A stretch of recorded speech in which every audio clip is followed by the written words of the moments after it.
Harry's wife. She lied about us. Families, in broad terms, are a pain in the backside for the narcissist. Why? We didn't choose them. We were inserted amongst them by reason of birth, invariably having at least one parent around for a period of time, and then possibly it may be the case having two. There may be siblings, there may be uncles and aunts, grandparents may still be on the scene, but for most people, bar a small number, there's some kind of family knocking around in some shape or form. The problem for the narcissist is this. The existence of that family means that whilst they serve a purpose in terms of providing fuel, character traits and residual benefits, they are there for a substantial part of the narcissist's life, both in terms of those formative years, the intermediary years, and then, of course, as an adult.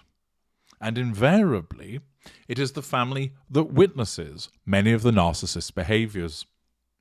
In terms of interaction with our friends, the picking them up and putting them down, the sniping about them behind their backs, occasionally witnessing particular behaviours exhibited towards them.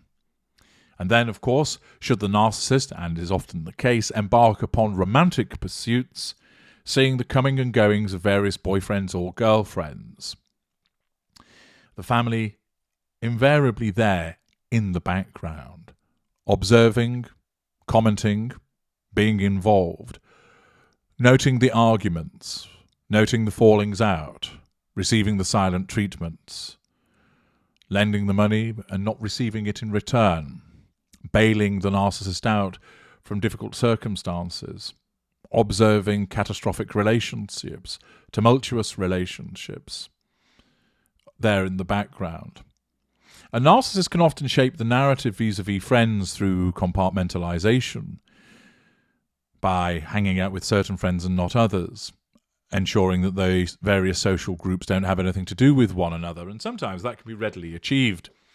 For instance, a narcissist may have work friends, football friends, school friends, all of which can be accessed in various ways for the pursuit of the prime aims, without those groups actually ever getting to know about the presence of, or indeed ever meeting one another. And thus, that divisive approach and compartmentalized one serves the narcissist well. But the family, a lot of the time, is an ever-present. They're there, of course, when the narcissist is a child, providing the appropriate level of support or lack of, dependent upon the circumstances, and then watching as they go into their teens and then into their early 20s, etc. And therefore, they are a potential problem because, essentially, they are witnesses.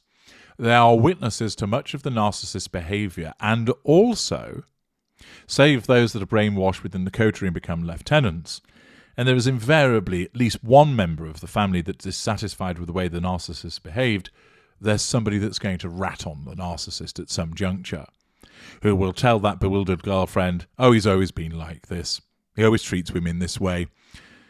He's had lots of girlfriends, you're no different. He's brilliant at getting them, can't keep them. He always falls out with them, always complains that they're nasty to him. You're no mistake. You should have heard the things that he said about you.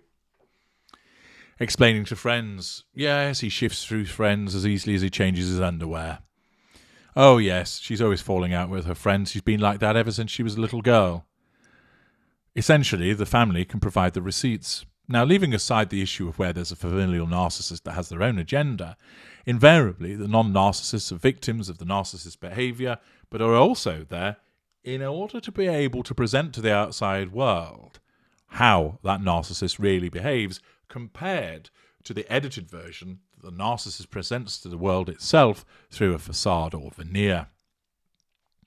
And all of this is relevant because news reaches the ultra's ears that the Markle side of the family, and I'm allowed to say that word in reference to Thomas Sr., Thomas Jr. and Samantha. I just exclude it when it comes to Harry's wife, of course. News reaches me that they are planning to tell their side of the story in a documentary about how she has lied about them to the rest of the world and has lied to the world about what she is and how she's behaved. This should it come to the light of day, is hugely problematic for any narcissist, but even more so for Harry's wife. Why? Well, she has prominence. An ordinary Joe who isn't famous faces a risk that the family might speak out, but their reach is going to be limited, and ultimately not many people are going to be particularly interested. However, with Harry's wife, there are so many people that dislike her now because of her own behaviour and conduct, so many people who are waiting for her fall, so many people who accept that there's a range of unpleasant behaviours, and it's just a case of the evidence now turning up, and that the family must know. They must know because they're the ones that have been around her. They're the ones that must know, for instance, with Thomas Markle Jr. saying, or words to that effect, you shouldn't leave her with children. The comments that Samantha Markle has made. Of course, so far, Harry's wife's response to all of this has been to paint her members of her family as odious individuals, and she's ostracised them. She has painted them as problematic, traitorous and disloyal because that's how her narcissism causes her to see them. But it has meant that she has sought to sideline them.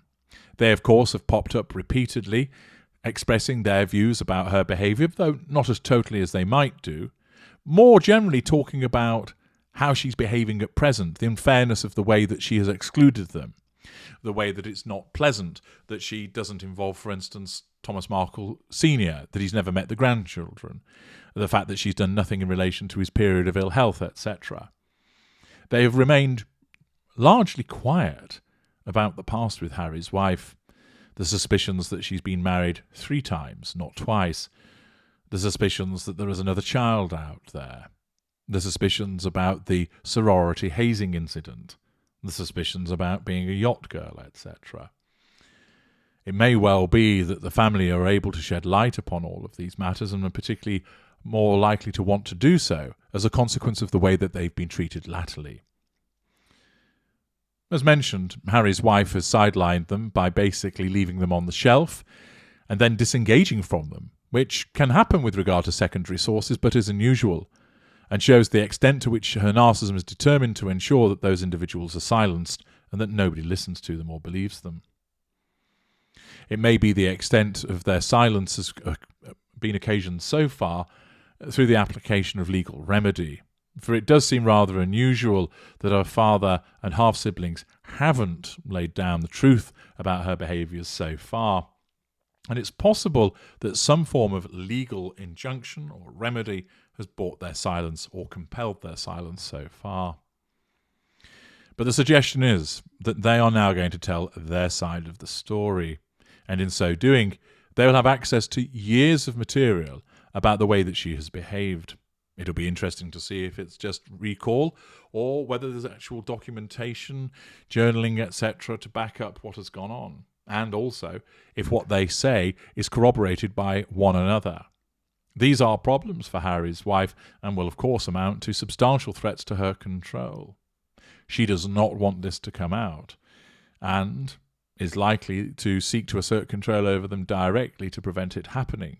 But as it stands, the Markle side of the family want their chance to tell their story. And of course, Harry's wife, in seeking to shut them up so far and smear them as villains and deluded individuals, is all part of her hypocrisy. She's allowed to tell everybody about the way she sees the world and the way that she's been treated, but nobody else is allowed to tell their story, not when it concerns her. The prospect of Samantha, Thomas Jr. and Thomas Sr. talking about her poses a huge problem for Harry's wife, and it remains to be seen just what receipts they are going to put forward. I'm H.G. Tudor. Thank you for listening.